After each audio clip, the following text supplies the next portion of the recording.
Hey, Ty here, so welcome to the VRTech channel, welcome back to the Through the Lenses series, the series where we stick a camera in front of the lenses of our VR headsets to see which one is the best, which one is the right for you. I apologize for my delay on this one, but if you watch the pre-review of the Bigscreen Beyond, my latest video, can understand why making this video took a bit longer than usual. And by the way, thanks so much for all the wishes from all of you guys. Anyway, you requested this video a lot with this particular comparison. I was going to do it with the Quest 2, but many of you asked for the Pico 4. There's also that one as pancake lenses. So yeah, this is a pancake lenses comparison with the Bigscreen Beyond with a resolution of 2560 by 2560 each eye with micro OLED displays running up to 90 Hz, smallest VR headset on the planet. And we're gonna compare it with the Quest Pro with a resolution of 1800 by 1920 each eye, LCD display with local dimming running up to 90 Hz, and of course pancake lenses,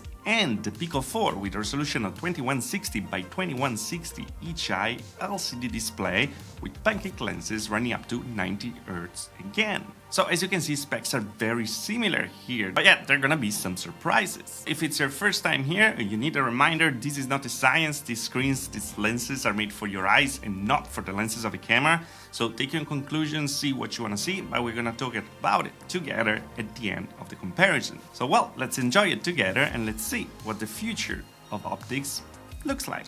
Let's get into it.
And here we have it. This was the comparison between the Bigscreen Beyond, the Oculus Quest Pro, Meta Quest Pro, sorry, still getting it wrong, and the Pico 4. And as you can see, all of these are very good, but also different at the same time. And that's just great when we talk about how the VR ecosystem is actually growing. It's getting really in a great direction. Now let's make this part a bit different, because I already talked about the Bigscreen Beyond in depth in the video compartment in the latest Truth Analysis video and also in my pre-review. Because again, this is a pre-production unit, that means it is not final. Actually, they tease some important and big changes coming to the optics very soon. So the version that we're gonna get in the future is gonna be probably much better than what we have right now. So let's start with the FOV. That's where the Beyond actually has the least FOV out of the bunch, because as we said in the past, it has a kind of a vignetting effect, and the parts around in the pancake lenses are not super clear. The sweet spot is not the biggest, but that's why these lenses are very, very, very small. On the other side, the Quest Pro and the Pico 4 are very close together when it comes to the FOV. I feel like the Pico 4 is a bit bigger as perceived, but you also have to change the face cushion to have the biggest FOV possible, and with the headset. Instead, the Quest Pro relies a lot on the fact that these lenses are very, very clear, so everything you see there is crystal clear no matter where it is on the screen. And that's why it's also the moment to talk about the lenses. These three VR headsets have the same technology when it comes to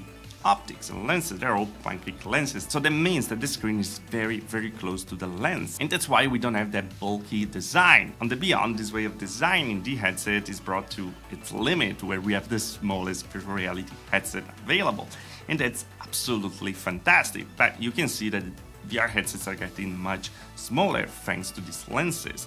And I have to say that the best lenses on the bunch are probably the one on the Quest Pro, followed by the Bigscreen Beyond and then the Pico 4, where everything is a bit easier. Well, I have to say though, maybe a tie for the Pico 4 and Beyond, because the Pico 4 has a better FOV, a better clarity also on the edges. Instead, the Beyond has amazing clarity, probably the best in the center, but it loses a bit on the edges. And when we come to talk about resolution, well, that's where Beyond actually beats the crap out of all the others. 2560 by 2560 is very, very high already. But here we're also talking about a micro OLED display. That means that the space in between these pixels is almost absent, practically nothing. That's why we don't see any screen door effect in here. Those lines that you see are actually created by the different refresh rate of the camera and the screen on the Beyond. There's nothing I can do, unfortunately, to get rid of them. But yeah, as you can see, the image is crystal clear, and I've never seen anything like it. It's absolutely fantastic and feels really lifelike, because no screen door effect means that it doesn't seem like we're looking at the screen. Yes, we have the colors of the screen, we have the brightness of the screen, but it is a different sensation. The second spot here, we can find the Pico 4 with a resolution of 2160 by 2160 each eye, so pretty much 4K. And yeah, the screen door is very, very small. It's not something that bothers. But when comparing with the Beyond, really we're in two different worlds completely. And the same we can say with the Quest Pro, where the resolution is a bit lower. The Quest Pro is saved by the fact, as we said, that the lenses are absolutely fantastic, everything is crystal clear there, but because everything is crystal clear and the resolution is a bit lower, you can also see all the lines very well between the pixels. That's why the screen door effect here is actually very, very apparent. Is that the deal breaker? Not really in the shots. Actually we crop the image a lot, arriving even to 800% to just show the screen door effect as much as possible. So in reality, it's not that apparent, it's not that bothering, let's say, but it's there. You can see it in the Quest Pro, you can barely see it in the Pico 4, and on the Beyond, perfection. And then last part, talking about the colors, we have a win for the Beyond. This is an OLED display, means that the dark spots over here are very, very dark because the pixels just turned off completely, and the other parts are pretty bright, and with the pancake lenses everything looks very, very good. The colors reproduction is amazing. Again, as I said in my pre-review, they need still some calibration, so we're gonna make another True Lenses video in the future, but so far this is the leading thing. OLEDs, for me, is the way. I always said it. Then, in the second spot, we have the Quest Pro. Here we have a local dimming display. That means that some areas of the screen can actually turn off, very similar to what happens in a way in an OLED display. But I actually tried to reshoot this with the local dimming enabled, but I was just getting like glaring, because that's unfortunately what happens with an LCD display. With the backlights, of course, it's much bigger than a single pixel that turns on and off. So yeah, it took very long because I had to go back to the previous shots to have something usable and enjoyable for you as well. The colors though are very, very good. The blacks get very black. You just have this glaring, but you can just disable local dimming and that's it. Done. The last one, talking about colors, is the Pico 4. Always been a bit dull. It's saved by the great resolution and the great lenses, but yeah, it doesn't have great colors. The reproduction is not the best over there. While you're using it, it's not really a problem, but comparing it to each other, well, the Beyond and the Pico 4, they're like two worlds apart, for sure. But hey, here we have it. These are the pancake competitors right now, and I think that what we have is absolutely fantastic, because we can get a great pancake lenses display with very high resolution in the Pico 4 for just $300, $400, and then we have the Beyond is expensive, of course, at $999, and at the same price the Quest Pro, that is $999 again. The crazy thing that all of these excel in something. For the Beyond is the colors and the clarity, the resolution, and also, of course, we can forget about it, the footprint. It is very, very small. For the Pico 4 is the price, the lenses, the FOV, and the resolution is still very good. That is absolutely fantastic. And the Quest Pro, well, the clarity of those lenses is incredible. Everyone should have those lenses on a VR headset.